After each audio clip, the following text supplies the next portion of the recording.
विद्यार्थियों नमस्कार। आप जुड़े हुए हैं आपके अपने YouTube प्लेटफॉर्म जिसका नाम है केमिस्ट्री बाय डी शर्मा और मैं डॉक्टर दीपेंद्र कुमार शर्मा आपका आपके अपने YouTube प्लेटफॉर्म पर स्वागत करता हूं।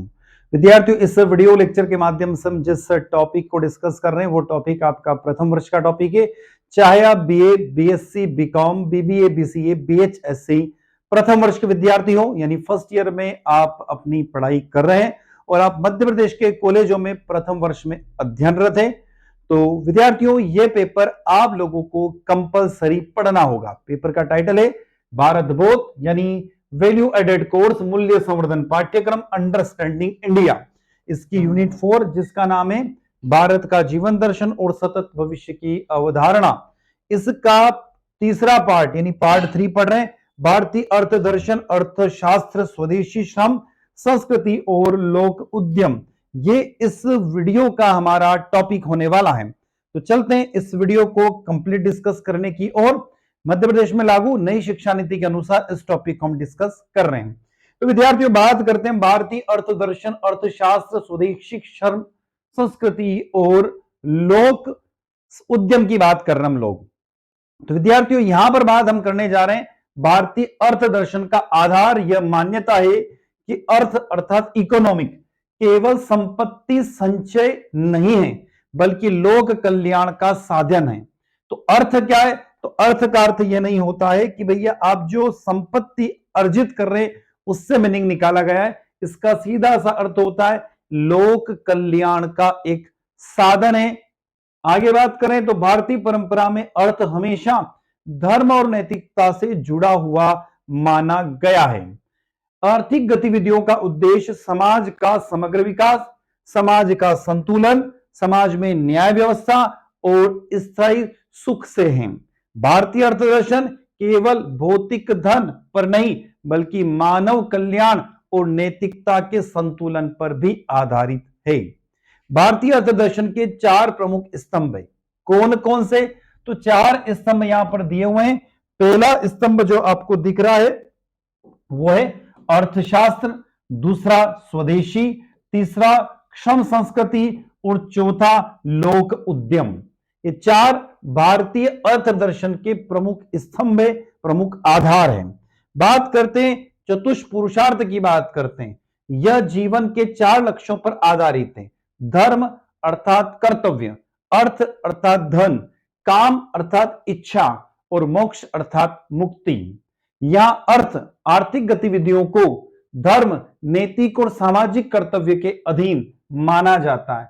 इसका अंतिम लक्ष्य जो है वह है मोक्ष प्राप्त करना, न कि केवल अधिकतम लाभ कमाना है।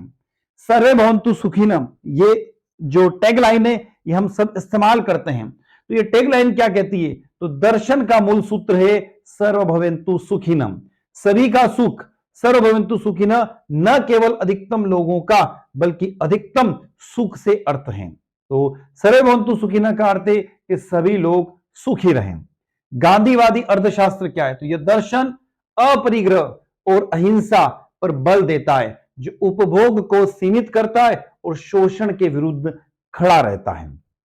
अब यहां पर बात करता हूं इंडियन इकोनॉमिक्स की, भारतीय अर्थशास्त्र की बात करते हैं।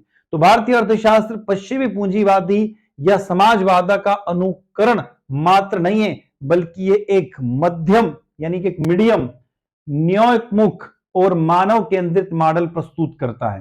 प्राचीन भारतीय अर्थशास्त्र का सबसे महत्वपूर्ण स्रोत कौटिल्य का अर्थशास्त्र है। परिभाषा क्या है?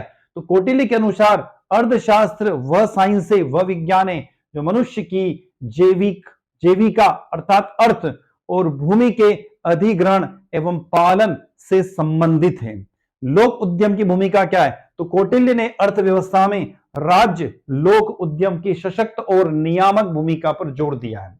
राज्य का कर्तव्य था कि वह कृषि, व्यापार, खानों और जंगलों का प्रबंधन करे और न्यायपूर्ण वितरण सुनिश्चित करें। प्रमुख विशेषताएं क्या है? तो आर्थिक गतिविधियों का उद्देश्य लोक कल्याण होना चाहिए। संतुलन की बात करें तो व्यक्ति, समाज और प्रकृति के बीच में एक बैलेंस स्थापित होना चाहिए।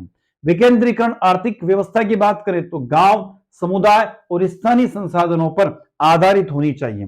धन का उचित वितरण केवल उत्पादन बढ़ाना नहीं होता है बल्कि आर्थिक नीतियों में नैतिक कर्तव्य और धर्म का समावेश करना भी होता है। कौटिल्य के अर्थशास्त्र, शुक्ल नीति तथा आधुनिक काल में गांधी व दीनदयाल उपाध्याय की अवधारणा इसी धारा का एक हिस्सा रही है। तो कौटिल्य का जो अर्थशास्त्र है वो कहीं ना कहीं शुक्ल नीति से प्रेरित है, और उसी को हम देखें तो बाद में गांधी जी जो है और दीनदयाल उपाध्याय जी, उन्होंने भी इस धारणा को आत्मसात किया है। यदि हम बात करें स्वदेशी की, तो स्वदेशी इसका अर्थ है कि अपने देश में बनी वस्तुओं का उपयोग करना। यह स्थानीय उत्पाद, रोजगार और आत्मनिर्भरता को बढ़ावा देता है। यह बाहरी निर्भरता को कम करने और स्थानीय कारीगरों को सशक्त बनाने का एक मीडियम है, एक माध्यम है। तो हम लोग अच्छे से जानते हैं कि आजकल स्वदेशी का ट्रेंड भारत के अंदर, इंडिया के अंदर बहुत चल रहा है। हमारे प्रधानमंत्री भी इसी का अनुकरण करने की बात करते हैं कि भैया स्वदेशी चीजों का ज्यादा अपनाया जाए। स्वदेशी चीजों को अपनाएंगे तो हमारे देश के लोगों को रोजगार ज्यादा मिलेगा, और यदि ज्यादा रोजगार मिलेगा तो हमारी आर्थिक गतिविधियां मजबूत होगी। स्वदेशी का अर्थ अपने समाज, संसाधनों, कौशल और आवश्यकताओं के अनुसार आर्थिक व्यवस्था का विकास करना लिखा गया है। स्वदेशी के मूल तत्व क्या है? स्थानीय उत्पादन और स्थानीय उपभोग, गांव, कुटीर और परंपरागत उद्योगों को प्रोत्साहन करना, बाहरी निर्भरता में कमी को लाना, पर्यावरण सुरक्षा और सामुदायिक विकास करना, सादगी, स्वावलंबन और सहकार का दर्शन कराना। गांधी जी का चरखा, खादी, ग्राम स्वराज तथा स्थानीय अर्थव्यवस्था स्वदेशी के आदर्श रूप है। तो यदि आप गांधी को देखते हैं, इस देश में यदि आपने गांधी को देखा है, गांधी को पढ़ा है, गांधी को सुना है, गांधी को आत्मसात किया है, तो डेफिनेटली आप स्वदेशी परंपरा को अपनाएंगे। तो गांधी हम कह सकते हैं एक व्यक्ति का नाम नहीं, गांधी एक सोच है, गांधी एक प्रेरणा है। और यही गांधी जो है, गांधी मतलब महात्मा गांधी, तो महात्मा गांधी ने सबसे बड़ा मंत्र दिया था, वो था स्वदेशी का मंत्र था, अहिंसा परमो धर्म का मंत्र था। तो कहीं ना कहीं स्वदेशी जो है वो कहां से? गांधी जी से प्रेरित है। श्रम संस्कृति की बात करें, लेबर कल्चर की बात करें, तो भारतीय दृष्टि में श्रम केवल आर्थिक गतिविधियां नहीं बल्कि सम्मान, साधना और मूल्य है।